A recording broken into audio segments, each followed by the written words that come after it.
என்னுடைய அண்ணன்மார்கள் 4 பேருமே RSS இயக்கத்தை சார்ந்தவர்கள். அவர்கள் தினசரி அவர்கள் போகும்போது கூடவே நான் சிறு குழந்தையாக இருக்கும்போது தோல்ல தூக்கி கொண்டு போய் அங்க ஒரு கிணத்தடி இருக்கிறது, அங்க உட்கார வச்சிருவாங்க. அவங்க நிகழ்ச்சி நடத்துவார்கள். நான் விழுந்து வேடிக்கை சின்ன வயது, என்னால் அனுமதி இல்லை.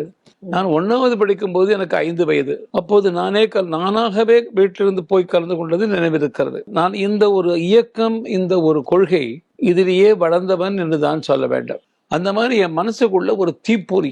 நான் வருகிறேன், கை உயர்த்திட்டேன், ராஜினாமா பண்ணிட்டேன்.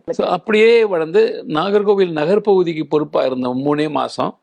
அதன் பிறகு மே மாசத்துக்கு பிறகு திருநெல்வேலி ஜில்லாக்கு, திருநெல்வேலி ஜில்லான்னு சொல்றது இப்ப 3 ஜில்லாவா இருக்கு. அது பிறகு மதுரை ஜில்லா, மதுரைங்கிறது இப்ப 4 ஜில்லாவா இருக்கு. அப்படி தென் தமிழகத்துக்கு அதிலேயே அந்த அமைப்பிலேயே அறிவு சார்ந்த பிரிவுக்கு பொறுப்பாளரா கொஞ்ச நாளைக்கு நான் இருந்தேன். மாநில இணையமைப்பாளர் பொறுப்பா அந்த அமைப்பில் இருந்தேன்னா, நான் தேசியவாதி, ஆனால் அரசியல் களத்தில் பணிபுரிபவன் என்றுதான் என்னை அறிமுகம் செய்து கொள்வேன்.